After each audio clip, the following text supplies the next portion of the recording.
கிறிஸ்து இயேசுவுக்குள் மிகவும் அன்பாக நேசிக்கப்பட்ட அன்புக்குரிய சகோதர சகோதரிகளே, நம்முடைய ஆண்டவராகிய இயேசு கிறிஸ்துவின் நாமத்தினாலே அன்பையும் வாழ்த்துதலையும் தெரிவித்துக் கொள்கிறோம். விசேஷ விதமாக வேதாகம பொக்கிஷ சாலையிலிருந்து இன்றைக்கு நாம் பார்க்கக்கூடிய ஒரு சின்ன உண்மையினுடைய தலைப்பு என்னன்னு சொல்லி பார்த்தீங்கன்னா, விசுவாசமும் நீதியும் அப்படின்ற தலைப்பில் ரொம்ப ஆழமான உண்மைகளை நாம் தெரிந்து கொள்ளப் போகின்றோம். ஸோ இதுக்கு ஆதாரமாக இருக்கக்கூடிய வசனம் எங்கே இருக்குன்னு சொல்லி கவனிக்கும் பொழுது, ரோமருக்கு எழுதின நிருபத்தில் அப்போஸ்தலனாகிய பவுல் இதை சொல்லி காமிச்சிருக்கார். சரிங்களா? அந்த வசனம் படிக்கும் பொழுது பாருங்கள், ரோமர் 4 அதிகாரம் 5 வசனம் வாசிக்கலாம். ஒருவன் கிரியை செய்யாமல் பாவியை நீதிமானாக்குறவரிடத்தில் விசுவாசம் வைக்கிறவனாக இருந்தால் அவனுடைய விசுவாசமே அவனுக்கு நீதியாக எண்ணப்படும் அப்படின்றார். எப்பொழுதும் பார்த்தீங்கன்னா ரோமருக்கு எழுதின நிருபத்தில் ரொம்ப ஆழமான கடினமான வார்த்தைகளில் சத்தியங்களில் உள்ளடக்கி வச்சிருப்பார் அப்போஸ்தலனாகிய பவுல். ஒவ்வொரு வார்த்தையுமே நிதானமாக கவனிக்கும் பொழுது நம்ம தெரிஞ்சுக்கலாம். சரிங்களா? இது ஏன்னு சொல்லி கவனிக்கும் பொழுது இந்த வார்த்தை நல்லா கவனிங்க. இன்னைக்கு உலகத்தில் இருக்கக்கூடிய ஒவ்வொரு கிறிஸ்தவனுடைய முதல் சரியான ஆட்டிடியூடு, சரியான செயல்பாடு, சரியான சிந்தனை என்னவா இருக்கணும் அப்படின்றத முதல்ல இங்கே சொல்லி காமிக்கிறார் அப்போஸ்தலனாகிய பவுல். சரிங்களா? நல்லா கவனிங்க வசனத்தை. ஒருவன் கிரியை செய்யாமல், அப்போ எந்த ஒரு கிரியையுமே செய்யாமல், அதாவது உலகத்துக்குள்ள நிறைய பேர் நிறைய கிரியைகளை நற்கிரிகளை நிறைய செய்கிற மாதிரி செய்துட்டு இருக்கிறாங்க. நிறைய பேர் உதவி செய்கிறது, அன்னதானம் பண்ணுறது, இதெல்லாம் நான் இல்லைன்னு சொல்ல வரவே இல்லை. அதை பற்றி ஆண்டவர் இங்கே சொல்லவும் இல்லை. ஆனால் அதெல்லாம் நீங்கள் கொஞ்சம் ஓரம் வைங்க. இந்த கிரியெல்லாம் செய்யாமையே பாவியை நீதிமான் ஆக்குறவரிடத்தில், யாரோ ஒருத்தர் பாவியை நீதிமான் ஆக்குறாராம். அவர் மேலே என்ன பண்ணாங்கன்னா முதல்ல விசுவாசம் வைங்கன்றார். வச்சிட்டிங்கன்னா நீங்கள் விசுவாசம் வைக்கிறீங்களே அதுதான் நீதியாக எண்ணப்படும் அப்படின்றார். அப்போ விசுவாசம்னா நமக்கு நல்லா தெரியும். எபிரேயர் 11 அதிகாரம் 1 வசனத்தில் விசுவாசன்றது நம்ம எதை நம்புகிறோமோ அதில் உறுதியாக இருக்கிறது தான் விசுவாசம்.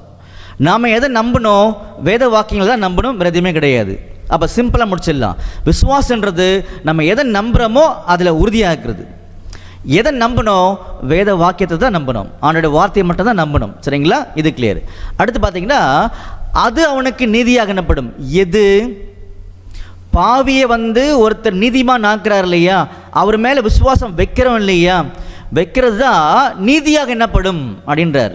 அப்போ நீதியாக எண்ணப்படுனா என்ன அர்த்தம்னு சொல்லி பார்த்தீங்கன்னா, நீதின்றது இந்த இடத்துல ரைட்சியஸ்னஸ் அப்படின்னு இருப்பார். ரைட்சியஸ்னஸ் அப்படின்னா ரைட் ஆக்ட், மாரலி குட், சரியான ஒரு செயல்பாடு அப்படின்னு சொல்லி சொல்கிறார். அப்போ ஒரு கிறிஸ்தவனுக்கு இருக்க வேண்டிய சரியான செயல்பாடு எது அப்படின்னா, பாவியை நீதிமான் ஆக்குற மேலே விசுவாசம் வைக்கிறது தான். அப்போ நம்ம கண்டுபிடிக்கணும், பாவியை நீதிமான் ஆக்குறது யார் அப்படின்னு சொல்லி கண்டுபிடிக்கணும். கண்டுபிடிக்கலாமா? கண்டுபிடிக்கலாம். பாருங்க, ரோமரில் 4 அதிகாரத்தில் 24 வசனம் வாசிக்கும் பொழுது அங்கே கிளியராக பேசியிருப்பார். நம்முடைய கர்த்தராகிய இயேசுவை மரித்தோரிலிருந்து எழுப்பினவரை விசுவாசிக்கிற நமக்கும் அப்படி ஆகும். பாருங்க, பாவியை நீதிமான் ஆக்குற மேலே விசுவாசம் வைக்கணும்னு சொல்கிறோம் இல்லையா. அப்போ பாவியை நீதிமான் ஆக்குறது யாருன்னு சொல்லி பார்த்தீங்கன்னா, நம்முடைய கர்த்தராகிய இயேசு கிறிஸ்துவை மரித்தோரிலிருந்து ஒருத்தர் எழுப்பினார் இல்லையா, அவர் மேலே தான் விசுவாசம் வைக்கணும். அவர் தான் பாவியை நீதிமான் ஆக்குறவர் அப்படின்னு சொல்லி காமிக்கிறார். புரிஞ்சுங்களா? இந்த இடத்துல நல்லா கவனிங்க. இப்போ மறுபடியும் ரோமரில் 4 அதிகாரத்தில் 5 வசனம் வாங்க வரும்பொழுது நமக்கு புரியும். பாருங்க, ஒருவன், யார் ஒருவன்? ஆதாமுடைய சந்ததியில் பிறந்த ஒட்டுமொத்த மனுக்குலமே சொல்கிற அந்த ஒருவன். அதை யாரோ ஒருத்தவங்க இன்னைக்கு கிறிஸ்டியன்ஸ். சரிங்களா? ஒருத்தவங்க கிரியை செய்யாமல், எந்த கிரியும் செய்யாமல் பாவியை நீதிமானாக்குற, பாவியை நீதிமானாக்குறது யார்? இப்போ தான் படித்தோம். சரிங்களா? கிறிஸ்துவை மரித்தோர்ந்து எழுப்பின தேவன், பரலோகத்தின் தேவன். சரிங்களா? அவர் மேலே விசுவாசம் வைக்கிறவனாக இருந்தால், பாருங்க அடுத்த பாயிண்ட் பாருங்க, அவர் மேலே விசுவாசம் வைக்கிறதுனா என்ன அர்த்தம்? அப்போ யார் மேலே விசுவாசம் வைக்கிறோம்னு சொல்லி கண்டுபிடிச்சாச்சு. அப்போது அவர் மேலே விசுவாசம் வைக்கிறதா என்ன அர்த்தம் கண்டுபிடிக்கணும்ல. பாருங்கள், அதில் ரோமரில் 4 அதிகாரத்தில் 21 வசனம் வாசிக்கும் பொழுது, தேவன் வாக்குத்தத்தம் பண்ணினதை நிறைவேற்ற வல்லவராக இருக்கிறார் என்று முழு நிச்சயமாக நம்பி தேவனை மகிமைப்படுத்தி விசுவாசத்தில் வல்லவனானான். யாரு? ஆபிரகாம். அன்புக்குரிய சகோதரர்களே, ஆபிரகாம் சொல்லி இஸ்ரேலுடைய நேஷ்னல் ஹீரோ அவர் தான் விசுவாசத்தில். ஒருத்தர் இருந்தார், சரிங்களா? அவர் என்ன பண்ணாரா, தேவனுடைய வாக்கு தத்தங்கள், அதாவது பரலோகத்தின் தேவனுடைய டிவைன் பிளான், தெய்வீகமான திட்டங்கள், அது மேலே முதல்ல என்ன பண்ணாருன்னா விசுவாசம் வச்சாராம், முழு மனசோட நம்பினாராம். புரிஞ்சுங்களா? அதுதான் ஆபிரகாமுக்கு நீதி. அப்போ பாவியை நீதிமானாக்குறது பரலோகத்தின் தேவன், அதாவது கிறிஸ்துவை மருத்துவம் எழுப்பின தேவன்.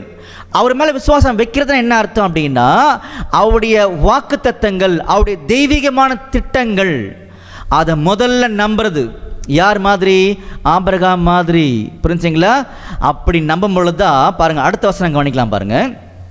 ரோமர் 4:22, ஆகையால் அது அவனுக்கு நீதியாக எண்ணப்பட்டது. நீதியாக எண்ணப்பட்டது என்ன அர்த்தம்? நீதின்றது righteousness, right attitude, right act, சரியான செயல்பாடு. எது?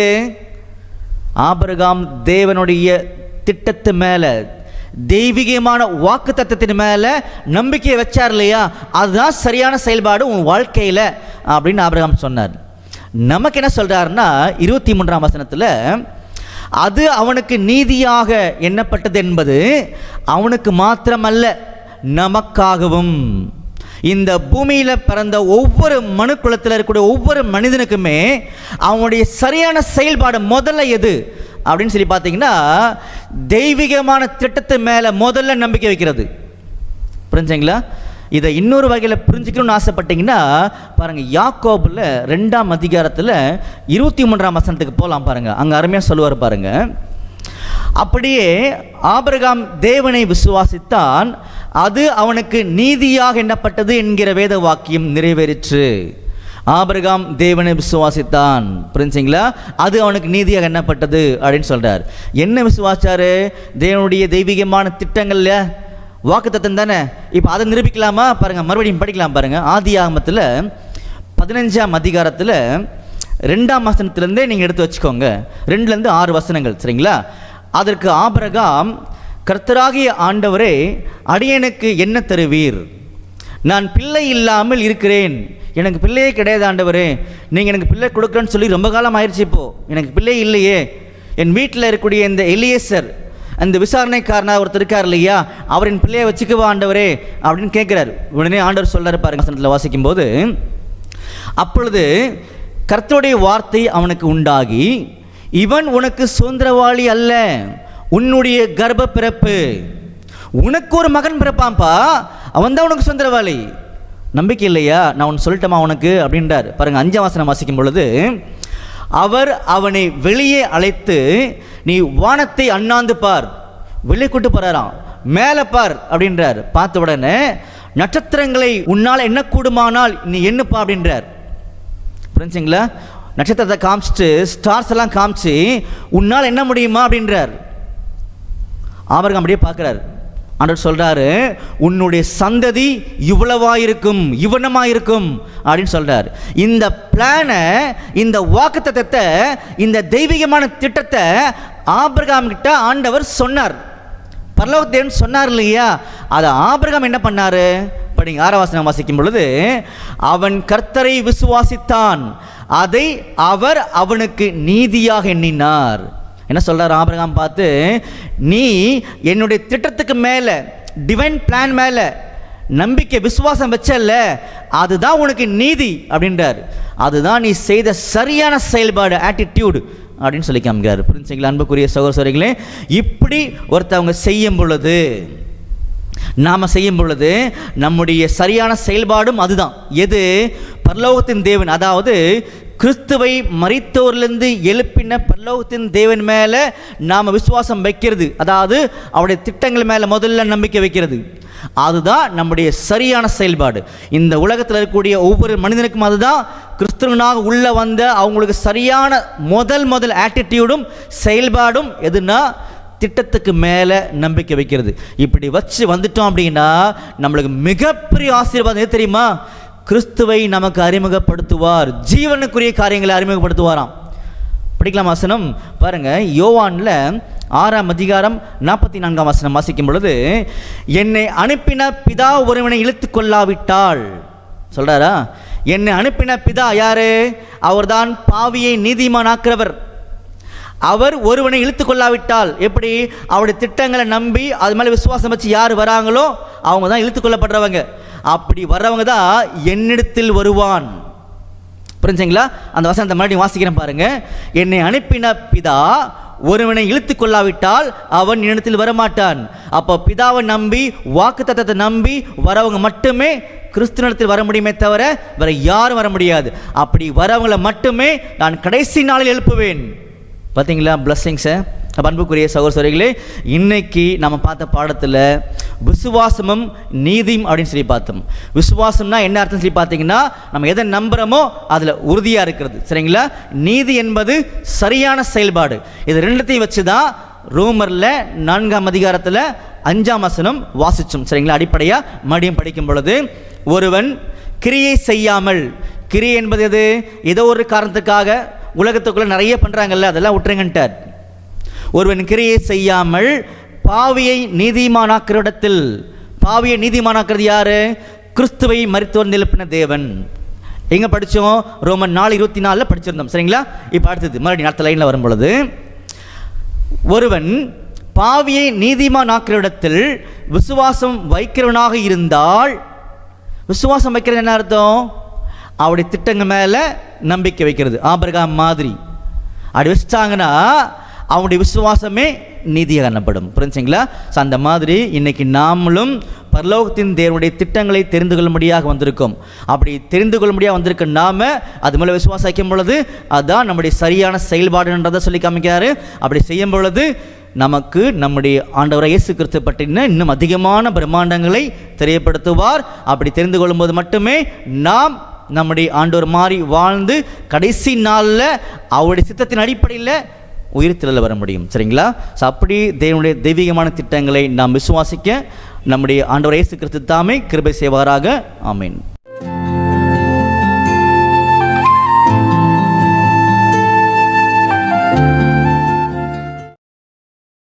கிறிஸ்து இயேசுவுக்குள் மிகவும் அன்பாக நேசிக்கப்பட்ட அன்புக்குரிய சகோதர சகோதரிகளே, நம்முடைய ஆண்டவராகிய இயேசு கிறிஸ்துவின் நாமத்தினாலே அன்பையும் வாழ்த்தலையும் தெரிவித்துக் கொள்கின்றோம்.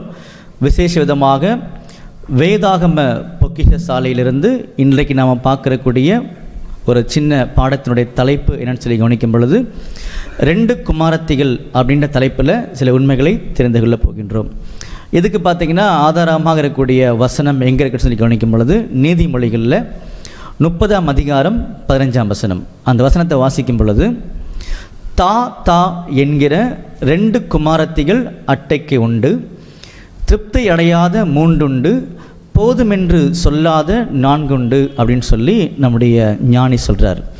அன்புக்குரிய சகோதர சகோதரிகளே, நம்முடைய சாலமோன் ஞானி மூலமாக சொல்லப்பட்ட ஒவ்வொரு காரியம் பார்த்திங்கன்னா ஆழமான சத்தியங்களை உண்மைகளை உள்ளடக்கக்கூடிய விஷயங்கள். அதனால் இந்த நீதிமொழிகள் 30ஆம் அதிகாரம் 15ஆம் வசனத்தில் முதல் ஒரு லைன் மட்டும்தான் என்ன பண்ண போகிறோம்னா நம்ம எடுத்து தியானிக்க போகிறோம். அந்த லைன் என்னன்னு சொல்லி கவனிக்கும் பொழுது, தா தா, அதாவது ஆங்கிலத்தை படித்து பார்த்திங்கன்னா கிவ் கிவ் அப்படின்னு சொல்லியிருக்கும். அப்போது தா தா என்கிற 2 குமாரத்திகள் அட்டைக்கு உண்டு அப்படின்னு சொல்லுவார். இந்த லைன் மட்டும்தான் நம்ம தியானிக்க போகிறோம். இதுவே ஆங்கில வேதாகமத்தில் படித்து பார்க்கும் பொழுது இந்த அட்டை என்பதற்கு பார்த்திங்கன்னா ஹார்ஸ் லீச் அப்படின்னு சொல்லி போட்டிருப்பாங்க. சரிங்களா? ஹார்ஸ் லீச் அப்படின்னு போட்டிருப்பாங்க. அப்போ இங்கே சொல்லப்பட்ட இந்த அடையாளத்தை பேஸ் பண்ணி தான் ஞானி என்ன சொல்ல வரான்றதை நம்மளால் புரிஞ்சிக்க முடியும். அதனால் நிறைய உண்மைகளில் உள்ளடக்கி இருக்குது. அதில் எவ்வளோ தூரம் ட்ராவல் பண்ண முடியுமோ அவ்வளோ தூரம் நம்ம உள்ளே போகலாம். சரிங்களா? மீதம் இருக்கக்கூடிய ஆழமான காரியங்களை தெரிஞ்சுக்கணும்னு சொல்லி ஆசைப்படுறவங்க எங்களோட கூட நீங்கள் சேர்ந்து வாட்ஸ்அப்பில் பிரயாணம் பண்ணும் பொழுது உங்களுக்கு அது புரிய வரும். சரிங்களா? இப்போ நல்லா கூர்ந்து கவனிச்சுட்டு வாங்க. ஞானி கொடுக்கக்கூடிய இன்ஃபர்மேஷன் என்ன அப்படின்னா, தா தா என்கிற 2 குமாரத்திகள் அட்டைக்கு உண்டு, அவ்வளோதான். ஆங்கில வேதாகமத்தை படித்து பார்க்கும் பொழுது ஹார்ஸ் லீச் அப்படின்னு போட்டிருப்பாங்க. அப்போது இந்த குதிரை இருக்கு இல்லையா, குதிரை தண்ணீர் குடிக்கும் பொழுது இந்த லீச் அப்படின்னு சொல்லக்கூடிய அந்த இன்செக்ட் பூச்சி என்ன ஆகிடும்னா அது உள்ளே போயிடுமா குதிரைக்குள்ளே. அது உள்ளே மூக்கு வழியாக உள்ளே போயிட்டு அதனுடைய ஆழமான பாகத்துக்குள்ளே அது மறைஞ்சிருக்கும் குதிரைக்குள்ளே. அப்போது அந்த அட்டைன்னு சொல்லக்கூடிய அந்த பூச்சி என்ன பண்ணுன்னு சொல்லி கவனிச்சிங்கன்னா குதிரையுடைய ரத்தத்தை உறிஞ்சி எடுத்துடும் ஃபுல்லாக. கொஞ்சம் கொஞ்சமாக உறிஞ்சி எடுத்துடும்.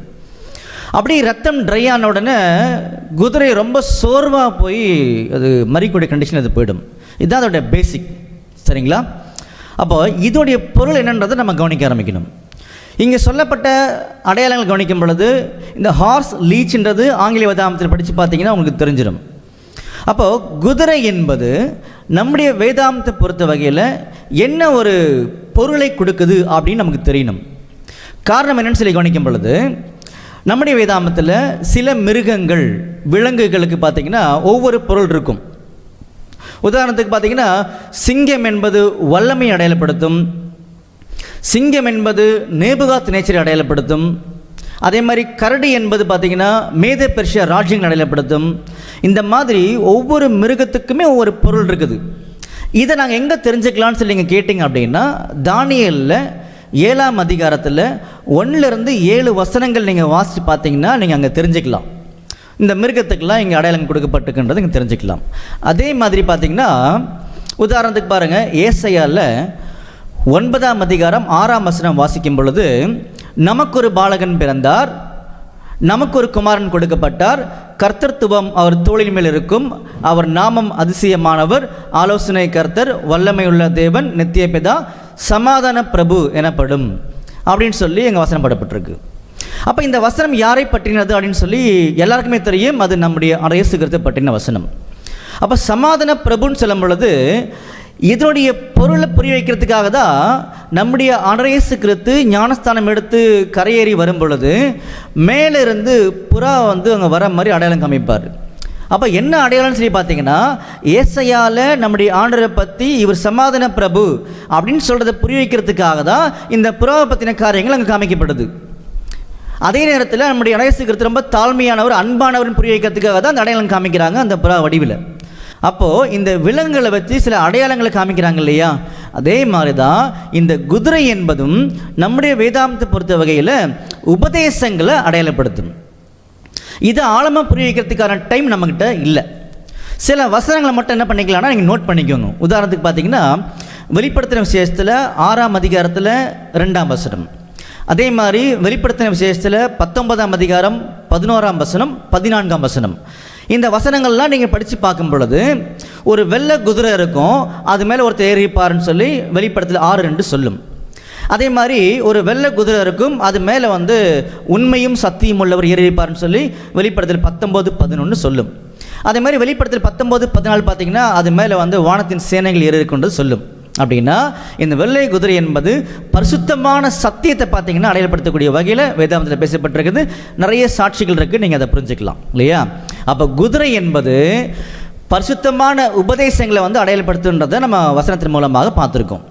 இப்போ நம்ம நீதிமொழிகளில் வரும் பொழுது அந்த ஹார்ஸ் லீச்னு சொல்லும் பொழுது அந்த அட்டை என்ன பண்ணுன்னா குதிரைக்கு உள்ளே போயிடும், உள்ளே போய் ரத்தத்தை உறிஞ்சி எடுக்கும் இல்லையா. அப்போ குதிரை என்பது உபதேசம் நம்ம தெளிவுபடுத்திட்ட வசனத்தின் அடிப்படையில். அப்போது குதிரைக்குள்ளே இருக்கக்கூடிய ரத்தத்தை தான் உறிஞ்சி எடுக்கும். அப்போ ரத்தம் எதை அடையாளப்படுத்துன்றது நமக்கு தெரியணும். பாருங்கள், நம்ம எல்லாருக்கும் நல்லாவே தெரியும் ரத்தம் என்பது ஜீவனுக்குரிய ஒரு காரியம்னு தெரியும். எங்கே வாசிக்கலான்னு சொல்லி கவனிக்கும் பொழுது லேவியராகமத்தில் 17ஆம் அதிகாரம் 11ஆம் வசனம், மாம்சத்தின் உயிர் இரத்தத்தில் இருக்கின்றது அப்படின்னு சொல்லி தெளிவாக சொல்லுவார். அப்போ ரத்தம் என்பது நம்முடைய ஆண்டவராகிய இயேசு கிறிஸ்துவை பற்றின ஜீவனுக்குரிய கோட்பாடுகள். புரிஞ்சுங்களா? அப்போ இதை அடையாளப்படுத்துறதுக்கு தான் வசனங்கள் எங்கெங்கெல்லாம் கொடுக்கப்பட்டிருக்குன்னு சொல்லி கவனிக்கும் பொழுது 1 பேதுருவில் 1ஆம் அதிகாரத்தில் 19ஆம் வசனம், அதே மாதிரி எபிரேயரில் 10ஆம் அதிகாரம் 29ஆம் வசனம். இந்த வசனங்கள்லாம் நம்ம வாசித்து பார்க்கும் பொழுது இந்த இரத்தம் என்பது நம்முடைய ஆண்டவராக இயேசு கிறிஸ்துவை அடையாளப்படுத்தக்கூடிய ஜீவனுக்குரிய உபதேசங்கள், கோட்பாடுகள், டாக்ட்ரின். இப்போ நல்லா கவனிங்க, குதிரை என்பது உபதேசம். அந்த உபதேசத்தில் ஜீவனுக்குரிய காரியம் எதுனா ரத்தம் தானே. அப்போ ரத்தம் என்பது கிறிஸ்துவை பற்றிய கோட்பாடுகள், அவருடைய பலிக்குரிய காரியங்கள். அப்போ இந்த அட்டை என்பது பிசாசானவனை அடையாளப்படுத்தும். அப்போ பிசாசானவன் இந்த வேத வசனத்தில் மறைஞ்சிருக்கக்கூடிய ஜீவனுக்குரிய காரியமாகிய இரத்தமாகிய கிறிஸ்துடைய உபதேசத்தை கொஞ்சம் கொஞ்சமாக உறிஞ்சி வெளியே எடுத்துட்டான் அப்படின்னா இந்த உபதேசம் ஒன்றுமெல்லாம் போயிடும். அந்த மாதிரி தான் உலகத்துக்குள்ள அநேகர் வந்து வசனத்தை கையில் வச்சுக்கிட்டு யார் மாதிரி, பரிசேயர் சதுசேயர் மாதிரி, வேதபாரகர் மாதிரி அவங்க நியாயப்பிரமாணத்தை கையில் வச்சிட்டு இருக்கிறாங்க. அந்த நியாயப்பிரமாணத்துக்குள்ள, நியாயப்பிரமாணத்து வசனம் தானே, நியாயப்பிரமாணத்துக்குள்ள அந்த வேத வாக்கியத்துக்குள்ளாக கிறிஸ்துவை பற்றிய ஜீவனுக்குரிய உபதேசங்கள் இருக்குது. அவங்க பிசாசு, அதாவது அட்டை மாதிரி, அவனுடைய ஊழியக்காரர்கள் தான் அந்த வேதபாரகர் பரிசேயர் சதுசேயர் எல்லாமே. அவங்க என்ன பண்ணுறாங்கன்னா, நல்லா கவனிங்க, நியாயப்பிரமாணம் என்றது உபதேசங்கள், புரிஞ்சுங்களா? அதுக்குள்ள என்ன இருக்குன்னா கிறிஸ்துவை பற்றிய ஜீவனுக்குரிய சத்தியங்கள் எங்கே சொல்லப்பட்டிருக்குது அப்படின்னு நீங்கள் கேட்டிங்கன்னா பாருங்கள், யோவானில் 1ஆம் அதிகாரத்தில் 45ஆம் வசனம் வாசிக்கும் பொழுது அது மட்டும் வேணால் நம்ம படிக்கலாம். அந்த வசனத்தில் அருமையான உண்மைகளை போட்டிருக்காங்க. பிலிப்பு நாத்தான் வேலை கண்டு நியாயப்பிரமாணத்திலே மோசேயும் தீர்க்கதரிசிகளும் எழுதியிருக்கிறவரை கண்டோம் அப்படின்னு சொல்லி சொல்கிறார். அதே மாதிரி தான் நம்முடைய ஆண்டவரும் தெளிவாக சொல்லுவார், புரிஞ்சுங்களா? அப்போது நியாயப்பிரமாணத்தில் மோசேயும் தீர்க்கதரிசிகளும் யாரை பற்றி பேசியிருக்காங்கன்னா, நசரேயனாகிய இயேசு கிறிஸ்து, யோசேப்பின் குமாரன், அவரை பற்றி தான் பேசப்பட்டிருக்குன்னு சொல்லிட்டாங்க தெளிவாக. அந்த உபதேசத்தை தான் பரிசேயரும் சதுசேயரும் நிராகரிக்கிறாங்க. அப்போது வேத வசனத்துக்குள்ளாக கிறிஸ்துவை பற்றிய ஜீவனுக்குரிய காரியங்கள் சொல்லப்பட்டிருக்கும் பொழுது அதை பரிசேயரும் சதுசேயரும் வெளியே எடுத்தாங்க. பார்த்தீங்களா? வெளியே எடுக்கிறாங்கன்னா நிராகரிக்கிறாங்கன்னு அர்த்தம். அந்த மாதிரி இந்த அட்டை, இந்த அட்டையுடைய, அதாவது அட்டை வந்து பிசாசானவன், இந்த பிசாசானுடைய அந்த ஏஜென்ட் அவனுடைய ஊழியக்காரர்கள் என்ன பண்ணுறாங்கன்னு சொல்லி பார்த்தீங்கன்னா, வேத வசனத்தில், அதாவது குதிரை, வேத வசனத்தில் சொல்லப்பட்ட ஜீவனுக்குரிய காரியமாக ரத்தத்தை கொஞ்சம் கொஞ்சமாக உறிஞ்சி வெளியே எடுத்துடுறாங்க. அப்போ உபதேசம் ஒன்றுமில்லாமல் போயிடுது இல்லையா? அப்போ நமக்கு என்ன சொல்ல வராருன்னு சொல்லி பார்த்தீங்கன்னா, இன்னைக்கு நம்முடைய கையில் ஆதியாமத்திலேருந்து வெளிப்படுத்தின விசேஷம் வரைக்கும் நம்முடைய ஆண்டவராக இயேசு கிறிஸ்துவை பற்றின சொல்லப்பட்ட உபதேசங்கள் தான் கையில் வச்சுட்டு இருக்கும். அதுக்கு உள்ள என்ன இருக்குன்னா, இரத்தமாகிய கிறிஸ்துவை பற்றிய ஜீவனுக்குரிய அவருடைய பலிக்குரிய உபதேசங்கள் இருக்குது. அவருடைய பலிக்குரிய உபதேசங்கள் இல்லாமல் வெறுமனே வசனத்தை நம்ம கொண்டு போனோம்னா அதில் ஜீவன் இருக்காது, பிரயோஜனம் இல்லைன்றதா இங்கே சொல்லப்பட்ட காரியங்கள். அப்போ அதில் முக்கியமாக கவனிக்க வேண்டியது, தா என்கிற 2 குமாரத்திகள் அட்டைக்கு உண்டு, அவ்வளோதான். அப்போது தாத்தா அப்படின்னா தாத்தா கிடையாது, கிராண்ட் ஃபாதர் கிடையாது, சரிங்களா? ஓல்டு மேன் கிடையாது, கிவ் இந்த தமிழில் படிக்கும்போது ரொம்ப அழகாக படிக்கலாம். அப்போது தாத்தா என்பது பார்த்திங்கன்னா திருப்தி அடையாத காரியங்களை அடையாளப்படுத்தக்கூடிய விஷயங்கள். அந்த மாதிரி 2 குமாரத்திகள் வந்து அட்டைக்கு இருக்காங்கன்னு சொல்லி காமிக்கிறாரு. அப்போது இந்த 2 குமாரத்திகள் யாருன்னு சொல்லி கவனிக்கும் பொழுது இந்த அட்டையுடைய ஊழியக்காரர்கள் அல்லது அதோட உபதேசத்தை கேட்டு வேலை செய்யக்கூடிய மக்கள் அல்லது ஜனங்கள் அல்லது ஏஜென்சிஸ் அப்படின்னு சொல்லி என்ன பண்ணலாம்னா எடுத்துக்கலாம்னு சொல்லி கவனிக்கிறோம், புரிஞ்சுங்களா? ஸோ அவங்க என்ன பண்ணுறாங்கன்னா, இந்த குதிரையாகிய உபதேசம் இருக்கு இல்லையா, அதுகிட்ட இருக்கக்கூடிய ரத்தம் என்பது கிறிஸ்துவை பற்றிய பலிக்குரிய கோட்பாடுகள், அதை கொஞ்சம் கொஞ்சமாக உறிஞ்சி எடுத்துருவாங்களாம். எடுத்துட்டாங்கன்னா உபதேசம் ஒன்றும் இல்லாமல் போயிடும். அந்த மாதிரி தான் உலகத்துக்குள்ள அநேக உபதேசங்கள் இருக்கும் பொழுது ஒருவேளை அதில் கிறிஸ்துவை பற்றிய அந்த பலிக்குரிய கோட்பாடுகள் இல்லை அப்படின்னா அந்த உபதேசம் பிரயோஜனம் இல்லை அப்படின்றது தான் நம்முடைய ஞானி இங்கே சொல்லி காமிக்கிறார், சரிங்களா? அப்போது வேத வசனத்தில் கிறிஸ்துவை பற்றிய கோட்பாடுகள் அதை நம்ம புரிஞ்சிக்கல அப்படின்னா, அதை நம்ம நிராகரிச்சிட்டோம் அப்படின்னா நாமளும் தொடர்ந்து பாதாளத்துக்குள்ள, மரணத்துக்குள்ளே தான் எல்லா ஜனங்களும் மாதிரியும் போக முடியுன்றது சொல்லி காமிக்கிறார் இல்லையா? அதனால தான் 1 தீமோத்தேயுல 2ஆம் அதிகாரத்தில் 6ஆம் வசனத்தில் பார்த்தீங்கன்னா, அவர் தான் நமக்கு மீட்கும் பொருள் அப்படின்றத சொல்லி காமிச்சார், புரிஞ்சுங்களா? அன்புக்குரிய சகோதர சகோதரிகளே, இந்த உபதேசத்தில் கிறிஸ்துவை பற்றிய கோட்பாடுகளாகிய அவருடைய பலிக்குரிய காரியங்கள் அடங்கியிருக்குது. அதை இந்த பிசாசினுடைய 2 குமாரத்திகள், அதனுடைய ஊழியக்காரர்கள், ஏஜென்சிஸ் அமைப்புகள் அதை உறிஞ்சி எடுத்தாங்க, அதாவது அதை நிராகரித்தாங்க இல்லையா? அந்த மாதிரி நாமளும் நிராகரிச்சிட்டோம் அப்படின்னா நாமளும் தொடர்ந்து மரணத்துக்குள்ளே தான் பாதாளத்துக்குள் தான் கிடக்கணுமே தவிர மீட்புக்குள்ளே வரவே முடியாது. சரிங்களா? ஆனால் நமக்கு இன்னைக்கு விசேஷமான வாய்ப்பு கொடுத்துருக்காரு. உபதேசத்துக்குள்ளே சொல்லப்பட்ட கிறிஸ்துனுடைய அந்த ஜீவனுக்குரிய காரியங்களை தெரிந்து கொண்டிருக்கிறோம். அப்படி அதன் அடிப்படையில் வாழும்போது மட்டும்தான் நமக்கும் ஜீவன். ஒருவேளை புரியறதுக்கு கொஞ்சம் கடினமாக இருந்தால் கூட அந்த வசனங்களை கொஞ்சம் நிதானிச்சு பாருங்க. நிதானிச்சு பார்க்கும் பொழுது உண்மைகள் புரிய ஆரம்பிக்கும். இன்னும் அதிகமாக தெரியணும் விரும்புகிறவங்க எங்களோட கூட நீங்கள் ட்ராவல் பண்ணும்போது புரிஞ்சுக்கலாம்னு சொல்லி நம்ம கவனிக்கிறோம். சரிங்களா?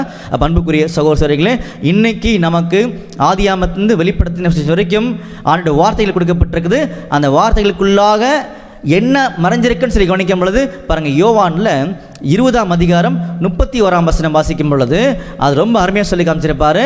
அந்த ஒவ்வொரு வசனத்துக்குள்ளேயும் யாரை பற்றி சொல்லப்பட்டிருக்குன்னு சொல்லி கவனிக்கும் பொழுது, இயேசு தேவனுடைய குமாரனாகிய கிறிஸ்து என்று நீங்கள் விசுவாசிக்கும்படியாகவும் இவைகள் எழுதப்பட்டிருக்கின்றதை சொல்லி காமிக்கிறாங்க.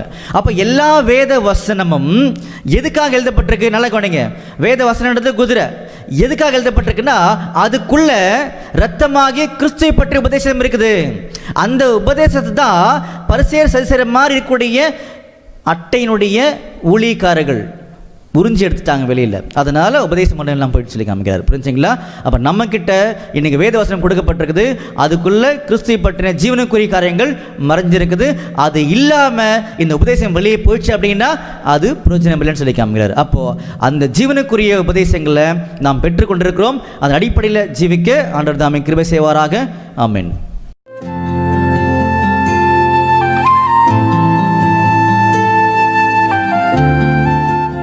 கிறிஸ்துவுக்குள் அன்பாய் அழைக்கப்பட்ட அன்புக்குரிய சகோதர சகோதரிகளே, நம்முடைய ஆண்டவராக இயேசு கிறிஸ்து நாமத்தினாலே அன்பையும் வாழ்த்தையும் தெரிவித்துக் கொள்கிறோம். விசேஷமாக நிறைவேறும் நீதி என்கிற நம்முடைய ஆண்டவர் இயேசு கிறிஸ்துனுடைய திட்டங்களை நாம் பார்த்து கொண்டிருக்கிறோம். அதில் 8ஆம் பாகத்துக்குள்ளே கடந்து வந்திருக்கிறோம். ஸோ கடந்த 7ஆம் பாகத்தில் என்ன பார்த்துருந்தோம்னு சொல்லி பார்த்தீங்கன்னா, 6ஆம் பாகத்தில் சத்தியங்களை புரிந்து கொள்வதற்கு ஒரு 6 மெத்தட் இருக்குன்றதை பார்த்தோம். அதில் 6ஆம் பாகத்தில் 3 மெத்தட் பார்த்துருந்தோம். 7ஆவது பாகத்துக்குள்ளே ஒரே ஒரு மெத்தட், காலங்களை மையமாக வைத்து படிப்பதுன்ற மெத்தட் பார்த்துருந்தோம். இப்போ இந்த 8ஆம் பாகத்துக்குள்ளே மீதம் இருக்கக்கூடிய 2 பாகத்தை பார்க்க போகிறோம். இதெல்லாம் கவனிக்கும்போது நம்முடைய வேதத்தில் 31,000 வசனங்கள் இருக்குது ஏறக்குறைய. அந்த வசனத்துக்குள்ளே மறைந்திருக்கக்கூடிய சத்தியங்களை கண்டுபிடிக்க முடியும். அந்த சத்தியங்கள் தான் நமக்கு ரட்சிப்புக்குரிய காரியங்கள். அதை தெரிந்து கொண்டால் மட்டுமே நம்முடைய ஆண்டவர் விரும்பக்கூடிய பக்தி உள்ள சந்ததியாக மாற முடியுமே தவிர இல்லை மாற முடியாதுன்றதான் நம்முடைய ஆண்டவர் தெளிவாக சொல்லி காமிச்சிருக்கார் இல்லையா? அப்போது மீதம் இருக்கக்கூடிய 2 பாகம், 2 மெத்தட் எதுன்னு சொல்லி பார்த்தீங்கன்னா, ஒன்று தீர்க்க தரிசனங்களையும் அடையாள பாஷைகளையும் மையமாக வச்சு படிக்கிறது. அடுத்தது கடைசி மெத்தட் பார்த்தீங்கன்னா நிழலும் பொருளும் சொல்லக்கூடிய ஒரு மெத்தட் இல்லையா? அப்போ இந்த 6 மெத்தடை 4 ஃபார்முலாவை ரெண்டுத்தையும் இணைக்கும் போது, 6 மெத்தட் 4 ஃபார்முலா ரெண்டுத்தையும் இணைக்கும் போது ஆண்டோடைய சத்தியங்களை பரிபூர்ணமாக வாங்கிக் கொள்ள முடியுன்றது தான் இந்த காணொலியுடைய நோக்கம் சொல்லி பார்க்குறோம். சரிங்களா? அன்புக்குரிய சகோதர சகோதரிகளே, இந்த காணொலியில் இந்த 8ஆம் பாகத்துக்குள்ளே வந்திருக்கிறோம். அதில் ஃபஸ்ட் என்ன பார்க்க போகிறோன்னா, தீர்க்க தரிசனங்களையும் அடையாள பாஷைகளையும் மையமாக வச்சு படிக்கிறது இல்லையா? அப்போது இன்றைக்கி அநேக ஆண்டோடைய பிள்ளைகள் விரும்பக்கூடிய கூட்டங்கள் எதுன்னு சொல்லி பார்த்தீங்கன்னா, தீர்க்க தரிசன கூட்டங்கள் தான் நிறைய பேர் விரும்புகிறாங்க. ஆண்டவர் ஏதாவது வாக்குத்தத்தம் கொடுப்பாரா, வாழ்க்கையில் நன்மைகள் வராதா அப்படின்னு சொல்லி நிறைய எதிர்பார்ப்போடு என்ன பண்ணுறாங்கன்னா அநேக மீட்டிங்க்கு போயிட்டுருக்குறாங்க இல்லையா? இதெல்லாம் நல்ல விஷயங்கள் தான். ஆனால் ஆண்டவருடைய அடிப்படையான உண்மைகள் தெரியும் போது நமக்கு இன்னும் அதிகமாக உற்சாகமான நம்பிக்கைகள் பிறக்கும், சந்தோஷங்கள் அளவில்லாமல் கிடைக்கும்ன்றது தான் இன்னும் முக்கியமான ஒரு விஷயமா இருக்குன்றதை நம்ம தெரிஞ்சுக்கலாம் இல்லையா? அப்போது இந்த தீர்க்க தரிசனம்னா என்ன முதல்லன்றதை நம்ம தெளிவாக புரிஞ்சுக்கணும். ஒரு வசனம் படிச்சுட்டு நம்ம கடந்து போகலாம். சரிங்களா? அன்புக்குரிய சகோதர சகோதரிகளே, தீர்க்க தரிசனத்துக்கு சில அடிப்படையான புரிந்து கொள்ளக்கூடிய ரூல்ஸ் அண்ட் ரெகுலேஷனை ஆண்டவர் வேதத்தில் கொடுத்துருக்காரு. படிக்கலாமா? பாருங்க, 2 பேதுரு 1ஆம் அதிகாரம் 20ஆம் வசனம். 2 பேதுரு 1ஆம் அதிகாரம் 20ஆம் வசனம், வேதத்தில் உள்ள எந்த தீர்க்க தரிசனமும் சுய தோற்றமான பொருளை உடையதா இராதென்று நீங்கள் முந்தி அறிய வேண்டியது. ஸோ தீர்க்க தரிசனத்தை குறித்து நம்ம தெரிஞ்சுக்க வரும்போது அவர் முதல்ல என்ன சொல்றாருன்னா, வேதத்தில் உள்ள எந்த தீர்க்க தரிசனமும். அப்போது நம்முடைய வேதத்தில் ஆதியாமத்திலிருந்து வெளிப்படுத்தின விசேஷம் வரைக்கும் ஏறக்குறைய 800 தீர்க்க தரிசனங்கள் இருக்குது. இதில் எந்த தீர்க்க தரிசனத்துக்கும் சுய தோற்றமான ஒரு பொருள் இல்லைன்றதை முதல்ல நீங்கள் தெரிஞ்சுக்கணும்னு சொல்ல வர்றாரு. அன்புக்குரிய சகோதர சகோதரிகளே, சுய தோற்றமான பொருள் என்ன அர்த்தம்? சுயத்தோற்றமான பொருள் சொல்லி கவனிக்கும்போது பார்த்தீங்கன்னா நமக்கு வந்து கண் கூட பார்க்கறது, ஒரு இமேஜை காமிச்சு அதன் அடிப்படையில் செயல்படுறது, இந்த மாதிரி நிறைய எக்ஸ்ப்ளனேஷன் கொடுக்கலாம் இல்லையா? இப்போ உங்களுக்கு புரியுற மாதிரி சொல்லணும்னா, எனக்கு வந்து வயிறு வலி இருக்குது, ஆண்டவர் கிருபையில் சொல்கிறாரு, நான் தீர்க்கதரிசனமாக சொல்கிறேன், அது சரியாயிடும்னு சொல்கிறேன் பார்த்தீங்களா? ஸோ அந்த மாதிரி ஒரு சுயத்தோற்றமான பொருள் இருக்காதுன்றது தான் இங்கே சொல்ல வர்றாரு. அப்போ தீர்க்கதரிசனத்துக்கு என்ன இருக்காது? முதல்ல சுயத்தோற்றமான ஒரு பொருள் இருக்காது. இன்னும் கொஞ்சம் வந்து நீங்கள் அது இங்கிலீஷில் படித்து பார்க்கும்போது பார்த்தீங்கன்னா, மனுஷன் சொல்கிறது எல்லாமே தீர்க்கதரிசனம் அல்லன்றது தான் அவர் சொல்லக்கூடிய ஒரு காரியங்கள். அப்போது முதல் பாயிண்டில் நம்ம என்ன புரிஞ்சுக்கலான்றது ஃபஸ்ட்டு கரெக்டாக புரிஞ்சுக்கணும். இதுதான் ரூல்ஸ், இதுதான் ரெகுலேஷன், இதுதான் சட்டம். அதில் தீர்க்க தரிசனத்துக்கு சுய தோற்றமான ஒரு பொருள் இல்லைன்னு சொல்லி காமிக்கிறார் ஃபர்ஸ்ட் பாயிண்ட் இல்லையா? அப்போது அதில் இன்னும் நம்ம தெளிவாக புரிஞ்சுக்கும் போது நமக்கு தெரியும் முதல்ல சொல்லப்பட்ட தீர்க்க தரிசனம் நம்ம வேதத்தில் இருக்குது. படிக்கலாமா? ஆதியாகமம் 3ஆம் அதிகாரம் 15ஆம் வசனம். ஆதியாகமம் 3ஆம் அதிகாரம் 15ஆம் வசனம். உனக்கும் ஸ்திரீக்கும் உன் வித்துக்கும் அவள் வித்துக்கும் பகை உண்டாக்குவேன், அவர் உன் தலையை நசுக்குவார், நீ அவர் குதிகாலை நசுக்குவாய் என்றார். பார்த்தீங்களா? இது வந்து வேதத்தில் முதல் ரெக்கார்ட் பண்ணப்பட்ட ஒரு தீர்க்க தரிசனம். அப்போ இந்த தீர்க்க தரிசனத்தை குறித்து அநேகருக்கு வந்து நிறைய உண்மைகள் தெரிஞ்சு வச்சிருக்கிறாங்க. அந்த தீர்க்க தரிசனம் யாரை பற்றினது, அந்த முடிவில் வந்து யாரால் உள்ள சம்மந்தப்பட்டிருக்கிறாங்கன்றதெல்லாம் நிறைய தெரிஞ்சு வச்சிருக்கிறாங்க இல்லையா? ஆனால் ஒரு விஷயத்தை மட்டும் தெளிவாக புரிஞ்சுக்கலாம். அந்த தீர்க்க தரிசனத்தில் நம்முடைய ஆண்டவர் சொல்கிறார், உனக்கும் ஸ்திரீக்கும் உன் வித்துக்கும் அவள் வித்துக்கும் பகை உண்டாக்குவேன், அவர் உன் தலையை நசுக்குவார். அந்த அவர் யாரு? அநேக தேவனுடைய பிள்ளைகள் தெளிவாக சொல்ல முடியும். அந்த அவர் வந்து நம்முடைய ஆண்டவராக இயேசு கிறிஸ்துன்னு சொல்லி சொல்லுவாங்க இல்லையா? அப்போ நல்லா புரிஞ்சுக்கோங்க, அவர் உன் தலையை நசுக்குவார்ன்றது அது நம்முடைய ஆண்டவர் இயேசு கிறிஸ்துவை குறிக்காது. ஒருவேளை பிதாவை குறிக்குமான யாராவது ஒருத்தங்க சொன்னீங்கன்னா அது பிதாவையும் குறிக்காது. இல்லை ஆண்டோடைய பிள்ளைகளை குறிக்குமான்னு கேட்டிங்கன்னா அது அவரையும் குறிக்காது. சில பேர் இதை கேட்ட உடனே சில சங்கடங்கள் வரலாம், சில வந்து தெளிவுகள் எங்களுக்கு தேவைன்னு கூட நீங்கள் சொல்லலாம், சில பேருக்கு சில கோவம் கூட வரலாம். ஆனால் கொஞ்சம் நிதானமாக நீங்கள் வெயிட் பண்ணுங்கள். அந்த அவர் யாருன்றதுக்கு வசனத்தை அப்படியே எழுதி கண்ணுக்கு முன்னாடி காமிச்சிருக்கார். நம்ம அதையும் நம்ம படிக்க போகிறோம் பின்னாடி காலத்தில் இல்லையா? அப்போ அன்புக்குரிய சகோதர சகோதரிகளே, அப்போ தீர்க்க தரிசனத்துக்கு சுயத்தோற்றமான ஒரு பொருள் என்றது தான் நம்ம தெரிஞ்சுக்கூடிய முக்கியமான விஷயம். அப்போ நம்ம தலைப்பு என்ன? தீர்க்க தரிசனத்தையும் அடையாள பாஷையும் மையமாக வச்சு படிக்கிறது தான் நம்முடைய தலைப்பு. இது ரெண்டுமே ஒரே வசனத்துக்குள்ளே நம்முடைய ஆண்டவர் வச்சிருக்கார். அப்போ அதை பார்க்குறதுக்கு ஒரு சின்ன சாம்பிளாக ஒரு வசனம் எடுக்கலாம் வெளியில். அந்த வசனத்தை நீங்கள் கொஞ்சம் கவனிங்க. அப்போ அது தீர்க்க தரிசனமாகவும் இருக்குது, அடையாள பாஷையாகவும் இருக்குதுன்றதை நீங்கள் புரிஞ்சுக்கலாம். சரிங்களா? பாருங்கள், எசேக்கியேல் 4ஆம் அதிகாரம் 1-2 வசனங்கள். எசேக்கியேல் 4ஆம் அதிகாரம் 1ஆம் வசனம் முதல். மனுபுத்திரனே, நீ ஒரு செங்கலை எடுத்து அதை உன்முன் வைத்து அதின்மேல் எருசலேம் நகரத்தை வரைந்து அதற்கு விரோதமாக முற்றுகை போட்டு அதற்கு விரோதமாக கொத்தளங்களை கட்டி அதற்கு விரோதமாக மண்மேடு போட்டு அதற்கு விரோதமாக இராணுவங்களை நிறுத்தி சுற்றிலும் அதற்கு விரோதமாக மதிலிடுக்கும் எந்திரங்களை வை. பார்த்தீங்களா? அன்புக்குரிய சகோதர சகோதரிகளே, எசேக்கியேல் 4ஆம் அதிகாரம் 1-2 வசனங்கள் படிக்கும்போது நமக்கு முதல் வசனம் வரைக்கும் தான் தேவை ஆக்சுவலாக. இருந்தாலும் 2ஆம் வசனம் தான் படித்து வச்சிருக்கிறோம். இதில் என்ன புரிஞ்சுக்க போறோம்னா, இது வந்து ஒரு தீர்க்க தரிசனமாகவும் அடையாள பாஷையாகவும் சொல்லப்பட்ட ஒரு வசனம்.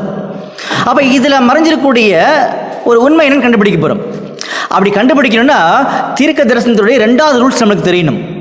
அப்போ தீர்க்க தரிசனத்துடைய முதலாவது ரூல்ஸ் பார்த்தீங்கன்னா, ஒரு தீர்க்க தரிசனத்தை ஆண்டவர் சொல்லிட்டார் அப்படின்னா அதுக்கு சுயத்தோற்றமான ஒரு பொருள் இருக்கான்றது ஃபர்ஸ்ட். 2வது பாயிண்ட், தீர்க்க தரிசனம்னா என்ன? தீர்க்க தரிசனம்னா நாளைக்கு பின்னாடி என்ன நடக்க போதோ அதை உறுதியாக ஆண்டவர் சொல்றார். நாளைக்கு என்ன நடக்க போதோ அது இன்னைக்கே ஆண்டவர் உறுதியாக சொல்றார். அப்போ நம்முடைய ஆண்டவர் என்ன சொல்றாரோ, அவர் சிந்தனையில் என்ன எழுதி வச்சிருக்காரோ அதைத்தான் ஜனங்கள் வந்து மக்கள்கிட்ட சொல்லணும். இது 2வது முக்கியமான ரூல்ஸ் இல்லையா? அப்போது இந்த தீர்க்க தரிசனத்தை இப்போ நம்ம படிச்சிருக்கோம், அது அடையாள பாஷையாக இருக்குது. இதை புரிஞ்சுக்கிறதுக்கு முன்னாடி உங்களுக்கு நல்லா புரிஞ்ச ஒரு வசனத்தை படிச்சுட்டு திருப்பி உள்ளே வந்துடலாம். சரிங்களா? படிக்கலாம் பாருங்க. எசேக்கியேல் 37ஆம் அதிகாரம் 1-2 வசனங்கள் படிங்க. எசேக்கியேல் 37ஆம் அதிகாரம் 1ஆம் வசனம் முதல். கர்த்தருடைய கை என் மேல் அமர்ந்து கர்த்தர் என்னை ஆவிக்குள்ளாக்கி வெளியே கொண்டு போய் எலும்புகள் நிறைந்த ஒரு பள்ளத்தாக்கின் நடுவில் நிறுத்தி என்னை அவைகளின் அருகே சுற்றி நடக்க பண்ணினார். இதோ பள்ளத்தாக்கின் வெட்ட வெளியிலே அந்த எலும்புகள் மகா திரளாய் கிடந்தது, அவைகள் மிகவும் உலர்ந்ததுமாய் இருந்தது. பார்த்தீங்களா அன்புக்குரிய சகோதர சகோதரிகளே, நம்முடைய ஆண்டோடைய பிள்ளைகள் எல்லாரும் நல்லா தெரிஞ்ச விஷயங்கள். ஒரு பள்ளத்தாக்கில் கொண்டு போய் எசேக்கியேல் நிறுத்துறார் இல்லையா? அங்கே என்ன இருக்குது? உலர்ந்த எலும்புகள் இருக்குதுன்னு சொல்லி காமிச்சார். ஆண்டவரே, இந்த உலர்ந்த எலும்புகள் என்னென்ன ஆண்டவரே அப்படின்னு சொல்லி எசேக்கியேல் கேட்க முயற்சி செய்யும் போது ஆண்டவர் நிறைய விஷயங்களை பேசுகிறார். பேசிட்டு அந்த உலர்ந்த எலும்புகள் யார் அப்படின்னா பாருங்க, 10ஆம் வசனம் படிங்க. எசேக்கியேல் 37ஆம் அதிகாரம் 10ஆம் வசனம். எனக்கு கற்பிக்கப்பட்டபடி நான் தீர்க்க தரிசனம் உரைத்தேன். அப்பொழுது ஆவி அவர்களுக்குள் பிரவேசிக்க அவர்கள் உயிரடைந்து காலூன்றி மகா பெரிய சேனையாய் நின்றார்கள். பாத்தீங்களா? அந்த உலர்ந்த எலும்புகள் உயிரடைஞ்சு ஆவி பெரிய சேனையா நிக்கிறாங்க. யார் அது? படிங்க அடுத்த வசனம். 11ஆம் வசனம். அப்பொழுது அவர் என்னை நோக்கி, மனுபுத்திரனே, இந்த எலும்புகள் இஸ்ரவேல் வம்சத்தார் அனைவருமே. பாத்தீங்களா? இந்த எலும்புகள் இஸ்ரேல் வம்சத்தார் அனைவருமே. அப்ப அன்புக்குரிய சகோதர சகோதரிகளே, தீர்க்க தரிசனத்துடைய 2 முக்கியமான அடிப்படையான ரூல்ஸை இங்க நம்மளுக்கு புரிய வச்சார். ஸோ முதல்ல பார்த்தீங்கன்னா, தீர்க்க தரிசனத்துக்கு சுயத்தோற்றமான பொருள் கிடையாது. தீர்க்க தரிசனம்ன்றது நாளைக்கு என்ன நடக்க போதோ அதை ஆண்டவர் எழுதி கொடுத்துருக்காரு. அது 2வது ரூல்ஸ் இல்லையா? இது 2மே அப்ளை பண்ணியிருக்காரு. அப்போ முதல்ல உலர்ந்த எலும்புகள்ன்றது அந்த எலும்புகளுக்கு சொல்லர்த்தம் கிடையாது ஃபர்ஸ்ட். 2வது, நாளைக்கு என்ன நடக்க போகுதுன்னா, இந்த உலர்ந்த எலும்புகளாக இஸ்ரேல் ஜனங்கள் அவங்க விடுதலை பெற போறாங்க. தேசம் அவங்க கையில் கிடைக்க போகுது. ஒரு காலத்தில் அடிமையாக போயிடுவாங்க, தேசம் கையில் கிடைச்சிடும், அவங்க பெரிய சேனையாக நிற்பாங்கன்றதா நம்முடைய ஆண்டவங்க சொல்லி காமிச்சார். புரிஞ்சுங்களா? அப்போ அதன் அடிப்படையில் நம்ம என்ன பண்ண போறோம்னா, எசேக்கியேல் 4ஆம் அதிகாரம் 1ஆம் வசனத்தை நம்ம படிக்க போறோம். புரிஞ்சுங்களா? அப்போ மறுபடியும் உங்களுக்கு ஞாபகப்படுத்துறேன், தீர்க்க தரிசனத்துக்கு சுயத்தோற்றமான பொருள் கிடையாது. நம்பர் 1. 2வது, தீர்க்க தரிசனம்ன்றது நம்முடைய ஆண்டவர் சொல்லணும். அப்படின்னா நம்முடைய ஆண்டவர் நாளைக்கு வருங்காலத்தில் என்ன நடக்க போகுதுன்றதா அன்னைக்கு வாழ்ந்த தீர்க்க தரிசனங்களை சொல்லி கொடுத்தார். இந்த 2 ஃபார்முலாவை 2 ரூல்ஸை மறந்துடக்கூடாது. சரிங்களா? இதை பேஸ் பண்ணி 4ஆம் அதிகாரம் 1ஆம் வசனத்துக்குள்ள போகலாம். எசேக்கியேல் 4ஆம் அதிகாரம் 1ஆம் வசனம். மனுபுத்திரனே, நீ ஒரு செங்கலை எடுத்து அதை உன் முன் வைத்து அதன் மேல் எருசலேம் நகரத்தை வரைந்து. பார்த்தீங்களா அன்புக்குரிய சகோதர சகோதரிகளே, இது நம்மளுக்கு ஏதாவது ஒரு புரியுதான்? பார்த்தீங்களா? எசேக்கியேல்கிட்ட நம்முடைய ஆண்டவர் சொல்லியிருக்கார், மனுபுத்திரனே. மனுபுத்திரன் யாருன்னா எசேக்கியேல். மனுபுத்திரனே, நீ நல்லா கவனி. நீ என்ன பண்ணணும்னா, ஒரு செங்கல் எடுத்துக்க கையில் எடுத்துட்டு நீ என்ன பண்ணணும், செங்கல்ல எருசலேமை அந்த நகரத்தை வரை அப்படின்னு சொன்னார். அவ்வளோதான் தீர்க்க தரிசனம். இது என்ன புரிஞ்சுக்கிறது? இப்போ நாம ஒரு செங்கல் எடுக்க சொன்னார், அதிலே எருசலேமை வரையணும். வரைஞ்சிட்டு என்ன பண்ண சொன்னார்? அடுத்த பாயிண்ட்ல, அடுத்த 2ஆம் வசனம் உங்களுக்கு அதிகமாக தேவையில்லை, இருந்தாலும் படிக்கலாம். படிங்க. 2ஆம் வசனம். அதற்கு விரோதமாக முற்றுகை போட்டு அதற்கு விரோதமாக கொத்தளங்களை கட்டி அதற்கு விரோதமாக மண்மேடு போட்டு அதற்கு விரோதமாக இராணுவங்களை நிறுத்தி சுற்றிலும் அதற்கு விரோதமாக மதிலிடுக்கும் எந்திரங்களை வை. பார்த்தீங்களா? அப்போ 2ஆம் வசனத்தை சிம்பிளா புரிஞ்சுக்கணும்னா, 1ஆம் வசனத்தில் ஒரு செங்கல் எடுக்கணும், அந்த செங்கல்ல எருசலேம் நகரத்தை வரையணும். வரைஞ்சிட்டு செங்கல் அப்படி வச்சிடணும். வச்சுட்டு அது சுற்றி என்ன பண்ணுங்க, நல்லா மண்மேடு போடுங்க, கொத்தளங்கள் போடுங்க, இராணுவங்களை நிறுத்துங்க அப்படின்னு சொல்லி ஆண்டவர் அங்கே சொன்னார். இதுதாங்க அந்த கான்செப்ட். இது எப்படி புரிஞ்சுக்கிறது? கொஞ்சம் யோசிங்க. இதுதாங்க தீர்க்க தரிசனம். அப்ப தீர்க்க தரிசனத்துக்கு என்ன ரூல்ஸ்? சுயத்தோற்றமான ஒரு பொருள் கிடையாது. 2வது, தீர்க்க தரிசனம்னா நாளைக்கு என்ன நடக்க போதோ அதை முன்கூட்டியே ஆண்டவர் சொல்லணும். மனிதர் நான் சொல்லக்கூடாது, நீங்களும் சொல்லக்கூடாது இல்லையா? அப்ப ஆண்டவர் என்ன சொல்லியிருக்கான்றத 4 ஃபார்முலா பயன்படுத்தினாதான் புரியும். வேத வாக்கியங்களை ஆராய்ந்து பாருங்கள், கர்த்தருடைய புத்தகத்தை தேடி வாசியுங்கள். இங்கே கொஞ்சமும் அங்கே கொஞ்சமும் ஒருவன் போதித்தால் தேவனுடைய வாக்கின்படிதான் போதிக்க கடவன். அப்ப 4 ஃபார்முலாவை நம்ம கையில் எடுக்கும்போது, அதை பயன்படுத்தும் போது, இந்த 1ஆம் வசனத்தில் சொல்லப்பட்ட தீர்க்க தரிசனம் என்னன்னு தெரிஞ்சிடும். என்ன அடையாள பாஷைன்னு அவளுக்கு புரிஞ்சிடும்.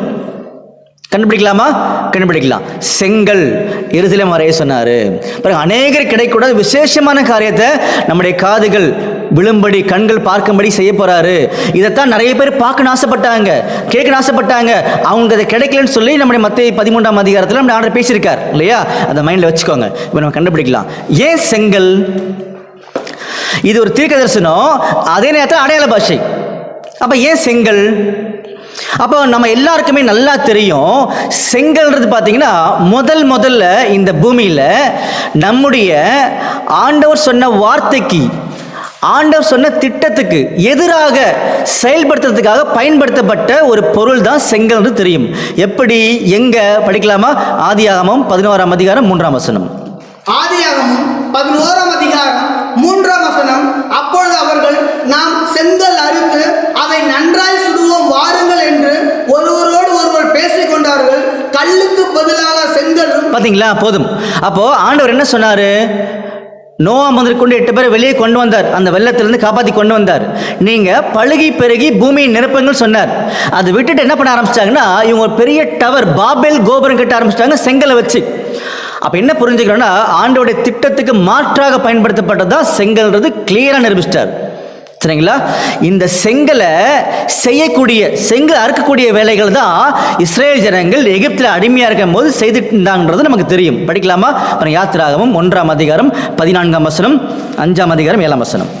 யாத்திராகமம் 1ஆம் அதிகாரம் 14ஆம் வசனம், சாந்தும் செங்கலுமாகிய இவர்களை செய்யும் வேலையிலும் வயலில் செய்யும் சகலவித வேலையினாலும் அவர்களுக்கு அவர்கள் ஜீவனையும் கசப்பாக்கினார்கள். 5:7 யாத்திராகமத்தில் 5:7. யாத்திராகமம் 5ஆம் அதிகாரம் 7ஆம் வசனம், செங்கல் வேலைக்கு நீங்கள் முன்போல இனி ஜனங்களுக்கு வைக்கோல் கொடுக்க வேண்டாம், அவர்கள் தாங்களே போய் தங்களுக்கு வைக்கோல் சேர்க்கட்டும். பாத்தீங்களா? அப்போ முதல்ல செங்கல்ன்றது ஆதியாகமம் 11:3. ரெண்டாவது, செங்கல்ல அறுக்கக்கூடிய வேலைகளை இஸ்ரேல் ஜனங்கள் செய்தாங்க எகிப்தில் அடிமையா இருக்கும்போது, இல்லையா? அப்போ இப்போ எசேக்கியேல் 4:1 பார்க்கக்கூடிய செங்கலுக்கும் அதுக்கு என்ன சம்பந்தம்? அதான் முக்கியம். இப்படிதான் தீர்க்கதரிசனத்தை வெளியே கொண்டு வரணும், எடுக்கணுன்றத ஆண்டவர் அருமையா சொல்லி காமிச்சிருக்காரு. இதுதாங்க சத்தியம். இந்த அழைப்புக்குள்ளதான் நம்ம எல்லாரும் இருக்கணும்ன்றத ஆண்டவர் விரும்புறார், இல்லையா? இப்ப கண்டுபிடிக்கலாமா ஏன் செங்கல் எடுக்க சொன்னாருன்னு? அவ செங்கல்ன்றது ஆண்டவருடைய திட்டத்துக்கு, ஆண்டவருக்கு விரோதமாக வந்த ஒரு பொருள், இல்லையா? அந்த பொருளை இஸ்ரேல் ஜனங்கள் கடவுளாக, ஆண்டவராக வழிபட ஆராதிக்க தொடங்கிட்டாங்க ஒரு காலப்பகுதியில். படிக்கலாமா? பாருங்க, ஏசாயா 65ஆம் அதிகாரம் 3ஆம் வசனம். ஏசாயா 65ஆம் அதிகாரம் 3ஆம் வசனம், அந்த ஜனங்கள் என் சந்நிதியிலே நித்தம் எனக்கு கோபம் உண்டாக்கி தோட்டங்களிலே பலியிட்டு செங்கலின் மேல் தூபம் காட்டி. பாத்தீங்களா? செங்கல் மேல தூபம் காட்டினாங்களாம். பிரிக்ஸ் அப்படின்னு சொல்லி போட்டிருப்பாங்க, தூபம் காட்டினாங்க. பாத்தீங்களா? அப்ப யாருக்கு நம்ம தூபம் காமிக்கணும்? நம்மளை உண்டாக்குன நம்முடைய ஆண்டவர், நம்முடைய ஆண்டவராக இயேசு கிறிஸ்து, இல்லையா? அப்போ அவருக்கு தான் சகல கனமும் மரியாதையும் கொடுக்கணுன்றத அவங்க அப்பா சொல்லி காமிச்சிருக்காரு வேதத்துக்குள்ள.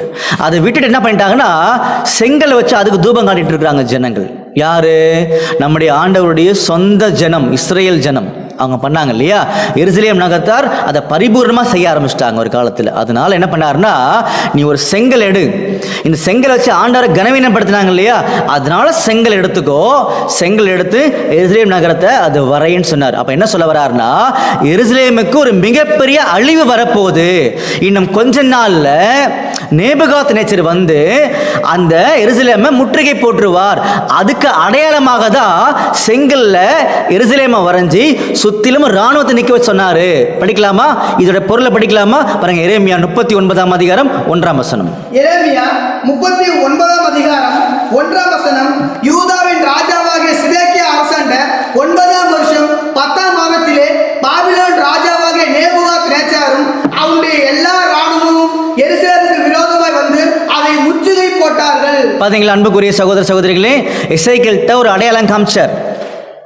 செங்கல் அதில் எருசலேமை வரைஞ்சி சுத்திலும் ராணுவத்தை நிற்க சொன்னார், இல்லையா? அப்ப அதே மாதிரிதான் பின்னாடி நடக்க போகுது. அப்ப பின்னாடி நடக்கிறத முன்னாடியே சொல்லி காமிச்சார் அடையாள பாஷையில். அது தீர்க்க தரிசனம்.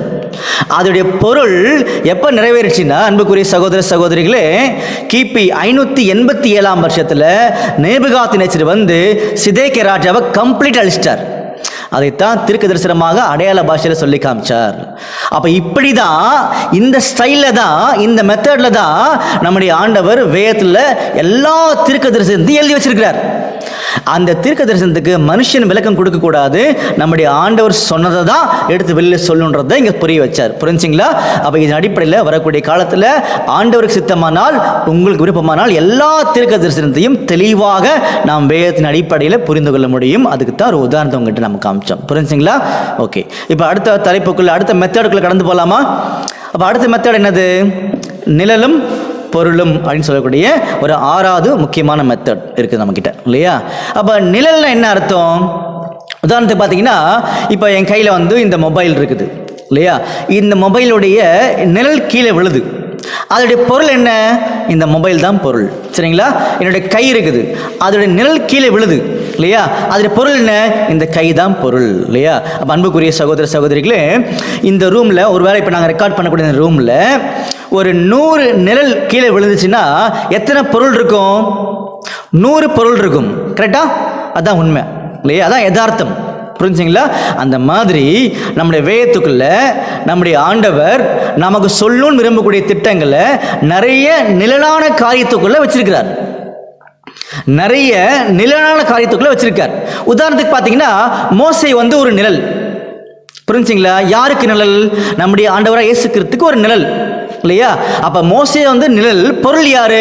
நம்முடைய ஆண்டவராகிய இயேசு கிறிஸ்து. எப்படி சொல்லலாம்? மோசே வந்து ஒரு மேய்ப்பன், நம்முடைய ஆண்டவர் இயேசு கிறிஸ்து ஒரு மேய்ப்பர். வந்துச்சா? கரெக்டா?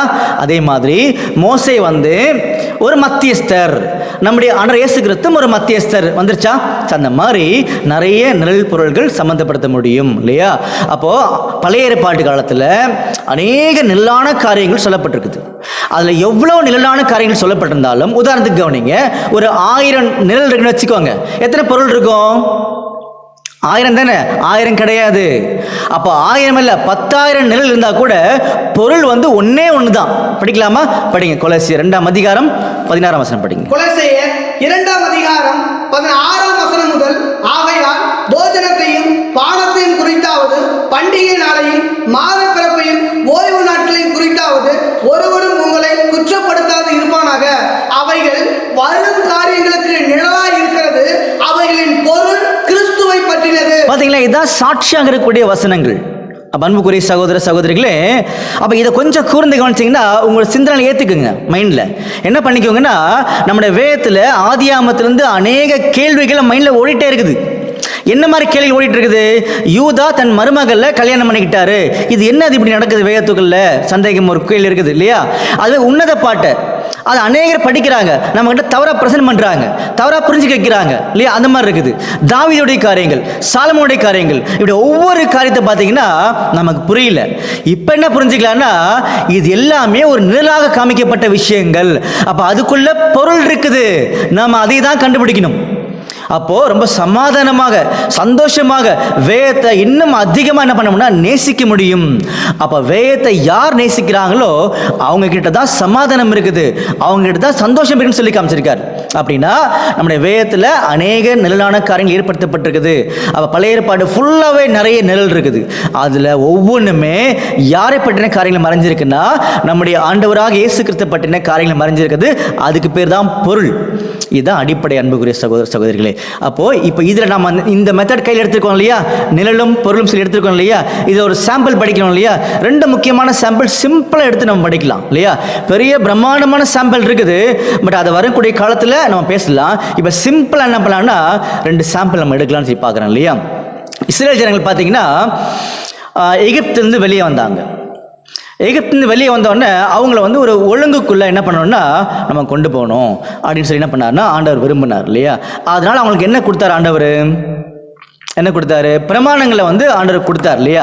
அப்படி கொடுக்கும்போது பார்த்தீங்கன்னா அது வந்து 10 கற்பனைகள் நல்லாவே தெரியும். பாருங்க, உதாரணத்துக்கு படிக்கலாம் பாருங்க. உபாகமம் 4ஆம் அதிகாரம் 13ஆம் வசனம். உபாகமம் 4ஆம் அதிகாரம் 13ஆம் வசனம்.